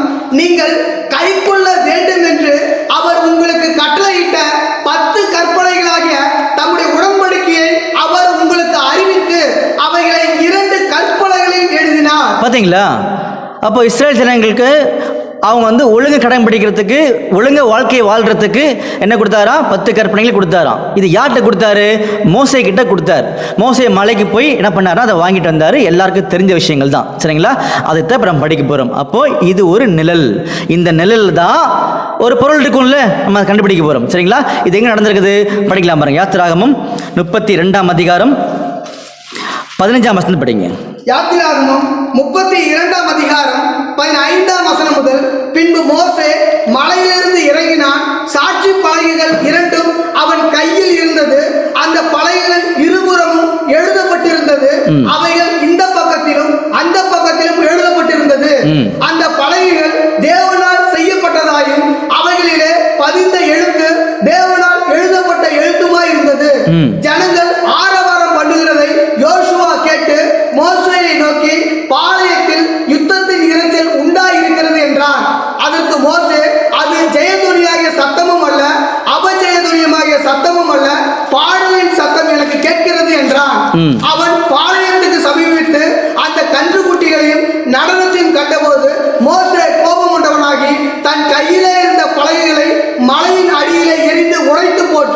பார்த்தீங்களா? அப்போ இதான் வந்து அங்கே நடந்த ஒரு நிழலான ஒரு காரியம். மோசே என்ன பண்ணார்னா 10 கற்பனைகளை வாங்கிட்டு வரார். அப்படி வாங்கிட்டு வரும்போது கீழே ஜனங்கள் வந்து தகாத காரியங்களை செய்துட்டு இருக்கிறாங்க ஜனங்கள். அதை பார்க்குறார், என்ன பண்ணிட்டாரு? கற்பனையை தூக்கி உடைச்சிட்டார். இதுதான் கான்செப்ட் இல்லையா? அன்புக்குரிய சகோதர சகோதரிகளே, ஏற்கனவே என்ன பார்த்துருக்கோம்? கொலோசியர் 2:16 எல்லா நிழலுக்குள்ளேயும் பொருள் இருக்குது. அந்த பொருள் யாரை பற்றினதுன்னா நம்முடைய ஆண்டவராகிய இயேசு கிறிஸ்துவை பற்றினது அப்படின்னு பார்த்தோம் இல்லையா? அப்போ இந்த நிழலுக்குள்ள எப்படி இயேசு கிறிஸ்து மறைஞ்சிருக்கிறாங்க அப்படின்றத நம்ம கண்டுபிடிக்க போறோம். புரிஞ்சுங்களா? அப்ப ஏற்கனவே பார்த்தது மாதிரி மோசே இருக்கார் இல்லையா? மோசே யாருக்கு அடையாளம்? நம்முடைய ஆண்டவராக இயேசு கிறிஸ்துக்கு அடையாளம். எப்படி அடையாளம்? மோசே வந்து ஒரு ஆடு மேய்க்கிறவர். நம்முடைய ஆண்டவர் இயேசு கிறிஸ்து அவர் தான் நல்ல மேய்ப்பன். மோசே வந்து ஒரு மத்தியஸ்தர் இல்லையா? அதே மாதிரி நம்முடைய ஆண்டவர் இயேசு கிறிஸ்து ஒரு மத்தியஸ்தர். படிக்கலாமா? 1 தீமோத்தேயு 2 5 வசனம். 1 தீமோத்தேயு 2 தேவன் ஒருவரே, தேவனுக்கும் மனுஷனுக்கும் மத்தியஸ்தரும் ஒருவரே. பாத்தீங்களா? தேவன் ஒருவரே, தேவனுக்கும் மனுஷனுக்கும் மத்தியஸ்தர் ஒருத்தர் தான், அது நம்முடைய ஆண்டவராகிய இயேசு கிறிஸ்து இல்லையா? அப்போ மோசே அவர் நிழல், பொருளை யாரு? நம்முடைய ஆண்டவராகிய இயேசு கிறிஸ்து. மோசே எதை உடைச்சாரு? கற்பனைகள், நியாய பிரமாணத்தை உடைச்சிட்டாரு. கரெக்டா? அப்ப நம்முடைய ஆண்டவராக இயேசு கிறிஸ்து எதை உடைச்சாரு? படிக்கணும் இல்லையா? ஏன் உடைச்சாருன்னா, அன்னைக்கு மோசே வச்சிருந்த பிரமாணங்கள் உங்களுக்கு பிரயோஜனப்படாது. ஏன்னா நீங்க வந்து தகாத விஷயங்களை செய்ய ஆரம்பிச்சிட்டீங்க இல்லையா? அப்போ இந்த நியாயப்பிரமாணம் ஒன்றையும் பூர்ணப்படுத்தாது. நியாயப்பிரமாணத்தின் கிரையினாலே எந்த மனுஷனும் பூர்ணமாக முடியாது. முந்தின கட்டளை பலகீனம் உள்ளது, அது நிமித்தம் மாற்றப்பட்டது. இப்படி அநேக வசனங்கள் கொடுக்கப்பட்டிருக்கு இல்லையா? அப்படி கொடுக்கப்படும் போது அதுல ஒரு சில வசனங்கள் இப்ப நம்ம படிக்கலாம். பாருங்க, எபிரேயர் 7:18-19. எபிரேயர் 7:18 முதல் முந்தின கட்டளை பலவீனம் உள்ளதும் பயனற்றதுமாய் இருந்தது நிமித்தம் மாற்றப்பட்டது. பாத்தீங்களா? முந்தின கட்டளை பலவீனம் உள்ளது, பயனற்றது, அது நிமித்தம் மாற்றப்பட்டது. பாருங்க, கலாத்தியர் 2:16. கலாத்தியர் 2:16 நியாயப்பிரமாணத்தின் கிரியைகளினாலே எந்த மனுஷனும் நீதிமானாக்கப்படுவதில்லையே. பாத்தீங்களா? நியாயப்பிரமாணத்தின் கிரியினால எந்த மனுஷனும் நீதிமானாக்கப்படுகிறது இல்லையே. அப்போ நியாயப்பிரமாணத்தோட நிலைமை இதுதான். அப்ப நியாயப்பிரமாணத்தை உடைச்சாதான் அந்த பரம அழைப்பு வந்து வரும். கரெக்டா? அதனாலதான் நம்முடைய ஆண்டவர் இயேசு கிறிஸ்து நியாயப்பிரமாணத்தை உடைச்சார். இதைத்தான் மோசே அடையாளமாக காமிச்சார். படிக்கலாமா? நம்முடைய ஆண்டவர் இயேசு கிறிஸ்து நியாயப்பிரமாணத்தை உடைச்சாருன்னு சொல்லி பாருங்க, எபேசியர் 2:15. எபேசியர் 2:15 சட்டதிட்டங்களாகிய நியாயப்பிரமாணத்தை தம்முடைய மாம்சத்தினாலே ஒழித்து. பாத்தீங்களா? சட்டதிட்டங்களாகிய நியாயப்பிரமாணத்தை தம்முடைய மாம்சத்தினாலே ஒழித்து அல்லது உடைத்து, இருதிறத்தாரையும் தமக்குள்ளாக ஒரே புதிய மனுஷனாக சிருஷ்டித்து. போதும், இன்னொரு வசனம் படிக்கலாம். கொலோசியர் 2:14. கொலோசியர் 2:14 நமக்கு எதிரடியாகவும் கட்டளைகளால் நமக்கு விரோதமாகவும் இருந்த கையெழுத்தை குலைத்து அதை நடுவில் இராதபடிக்கு எடுத்து சிலுவையின் மேல் ஆணி அடித்து. பாத்தீங்களா? அன்புக்குரிய சகோதர சகோதரிகளே, நல்லா புரிஞ்சுக்கோங்க. இது நிழல், இது பொருள். நிழல்ல மோசே பிரமாணங்களை, கற்பனைகளை உடைச்சார். பொருள்ல மோசே நம்முடைய ஆண்டவராகிய இயேசு கிறிஸ்து, அதுதான் பொருள். நிழல்ல கற்பனைகளை உடைச்சார், பொருள்ல நம்முடைய இயேசு கிறிஸ்து நியாய பிரமாணத்தை உடைச்சி நிறைவேற்றிட்டாரு. புரிஞ்சுங்களா? இப்படிதான் வேதத்தை நம்ம வந்து அணுகணும். எந்த கோணத்தில் அணுகணும்னா, நிழல் பொருள்ன்ற காரியத்தில் இப்படிதான் அணுகுன்றதை நம்முடைய ஆண்டவர் சுட்டி காமிச்சிருக்காரு இல்லையா? இது இன்னும் கொஞ்சம் ஸ்ட்ராங் எங்களுக்கு புரியணும்னு சொன்னீங்கன்னா 2வது எக்ஸாம்பிளுக்குள்ள நம்ம கடந்து போகலாம். சரிங்களா? படிக்கலாம் வாங்க. என்னாகமத்தில் 20:11 படிக்கலாம். என்னாகமம் 20:11 முதல் தன் கையை ஓங்கி கண்மலையை தன் கோலினால் 2 தரம் அடித்தான். உடனே தண்ணீர் ஏராளமாய் புறப்பட்டது. சபையார் குடித்தார்கள், அவர்கள் மிருகங்களும் குடித்தது. பாத்தீங்களா? அன்புக்குரிய சகோதர சகோதரிகளே, இந்த இடத்துல மறுபடியும் நம்முடைய மோசே தான்.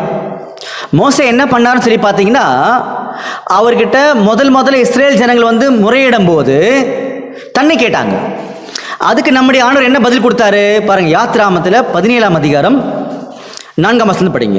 யாத்திராகமம் 17:4 முதல் மோசே கர்த்தரை நோக்கி கூப்பிட்டு, இந்த ஜனங்களுக்கு நான் என்ன செய்வேன்?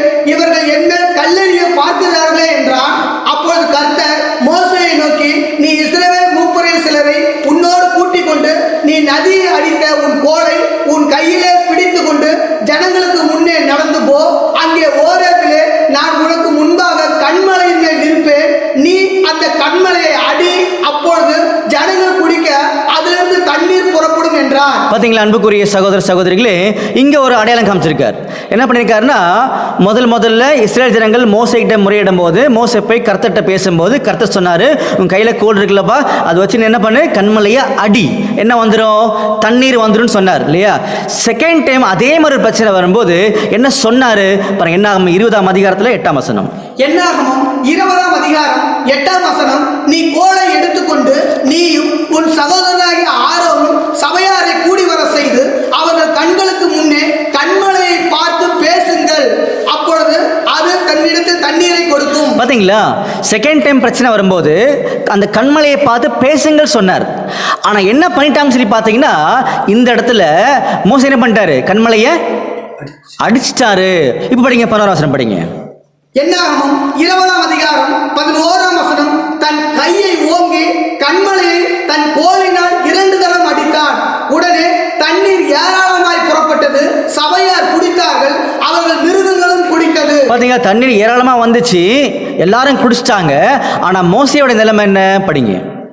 12ஆம் வசனம். பின்பு கர்த்தர் மோசேயையும் ஆரோனையும் நோக்கி, இஸ்ரவேல் புத்திரரின் கண்களுக்கு முன்பாக என்னை பரிசுத்தம் பண்ணும்படி நீங்கள் என்னை விசுவாசாமல் போனபடினால் இந்த சபையாருக்கு நான் கொடுத்த தேசத்துக்குள் நீங்கள் அவர்களை கொண்டு போவதில்லை என்றார். பாத்தீங்களா, அப்ப இந்த இடத்துல மோசே கிட்ட என்ன சொன்னார்னா, நீ என்ன நம்பாதனால, விசுவாசிக்காதனால எங்க போக முடியாது, இப்போ கானான் தேசத்துக்குள்ள உன்னால போக முடியாதுன்னு சொல்லிட்டார் இல்லையா.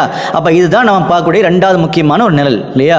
அப்போ மோசே கண்மலை பார்த்து பேச சொன்னாரு, அவர் அடிச்சிட்டாரு. அதனால நீ எதை வெளிப்படுத்திட்டேன்னா, அவிவிசுவாசத்தை வெளிப்படுத்திட்ட, அதனால கானான் தேசம் போக முடியும்னு சொல்லிட்டார் இல்லையா. அன்புக்குரிய சகோதர சகோதரிகளே, இதோடைய பொருள் என்ன, நல்லா கவனிச்சுக்கோங்க. இந்த இடத்துல கண்மலை யாருன்றது ரொம்ப முக்கியம். கண்மலை எதை அடையாளப்படுத்துது படிக்கலாமா பாருங்க. 1 கொரிந்தியர் 10ஆம் அதிகாரம் 4ஆம் வசனம். 1 கொரிந்தியர் 10ஆம் அதிகாரம் 4ஆம் வசனம். எல்லாரும் ஒரே ஞானபானத்தை குடித்தார்கள். எப்படி எனில் அவர்களோடு கூட சென்ற ஞான கண்மலையின் தண்ணீரை குடித்தார்கள். அந்த கண்மலை கிறிஸ்துவே. பாத்தீங்களா, அந்த கண்மலை கிறிஸ்துவே. அப்ப என்ன சொல்ல வர்றாருன்னா, கண்மலையாக கிறிஸ்து ஒரு தரம் தான் அடிக்கப்பட வேண்டும், அது முதல்ல முடிஞ்சிடுச்சு. செகண்ட் டைம் என்ன பண்ணக்கூடாதுன்னா, கண்மலையை அடிக்கப்படக்கூடாது, கண்மலை அடிக்கப்படக்கூடாது. அதுதான் நம்முடைய ஆண்டவருடைய திட்டம். அப்ப கண்மலை யாருன்னா நம்முடைய ஆண்டவராக இயேசு கிறிஸ்து. அப்ப கண்மலை அடிச்சது யாருன்னு சொல்லி பார்த்தீங்கன்னா, செகண்ட் டைம் பார்த்தீங்கன்னா மோசே அடிச்சார் இல்லையா. அப்ப என்ன சொல்ல வரேன்னு சொல்லி பார்த்தீங்கன்னா, மோசேகிட்ட என்ன இருந்துச்சு, அவிவிசுவாசம். அப்போ அவிவிசுவாசத்தின் அடிப்படையில் நம்முடைய ஆண்டவராக இயேசு கிறிஸ்துவாகிய கண்மலையை யாரெல்லாம் அடிக்கிறாங்களோ, மறுதலிக்கிறாங்களோ, அவங்க எங்க போக முடியாது, கானான் தேசம் போக முடியாது. அதுதான் இந்த விஷயத்தில் அடங்கியிருக்கக்கூடிய பொருள். அப்போ மோசையோடைய காரியத்தில் 2வது சம்பவத்தை படிக்க வந்தோம். 2வது சம்பவத்தில் மோசே கிட்ட ஒரு தண்ணீர் பிரச்சனை வந்துச்சு. அதில் நம்முடைய ஆண்டவர் சொன்னார், கண்மலையை பார்த்து பேச சொன்னார். ஆனால் அடித்தார். அடித்ததுனால அவிவிசுவாசத்தை வெளிப்படுத்தி காமிச்சார். அப்போது இந்த இடத்துல என்ன பொருள் இருக்குன்னு சொல்லி பார்த்தீங்கன்னா, மோசை கண்மலை. அப்போ இந்த இடத்துல மோசை யாரை அடையாளப்படுத்துவாங்கன்னா, அவிவிசுவாசம் உள்ள ஜனங்களை அடையாளப்படுத்துறாங்க. கண்மலை வந்து நம்முடைய ஆண்டவர் இயேசு கிறிஸ்து. அப்போ யார் யாரெல்லாம் அவிவிசுவாசத்தின் அடிப்படையில் நம்முடைய ஆண்டவர் இயேசு கிறிஸ்துவை மறுதலிக்கிறாங்களோ, அவங்க பரம கானான் போக முடியாது. அதுதான் இதில் மறைஞ்சிருக்கக்கூடிய ஒரு உண்மைன்னு சொல்லி பார்க்குறோம். அப்போ அன்புக்குரிய சகோதரர்களே, நிழலும் பொருள் சொல்லக்கூடிய காரியத்தில் அநேகமாயிரம் உண்மைகள் ஆச்சரியமாக வச்சிருக்கிற ஆண்டவர் வரக்கூடிய காலத்தில் ஆண்டவர் சித்தமானால் எல்லா காரியத்தையும் சேர்த்து என்ன பண்ணலாம்னா படிக்கலாம்னு சொல்லி பார்க்குறோம் இல்லையா. இப்போ என்ன பண்ணியிருக்கோம்னா, இந்த வேதத்தை முறையாக புரிந்து கொள்வதற்கு 4 ஃபார்முலா, 6 மெத்தட். என்ன 4 ஃபார்முலா? யோவான் 5:39, ஏசியா 34:16, ஏசியா 28:10, 1 பேதுரு 4:11. 4 ஃபார்முலா.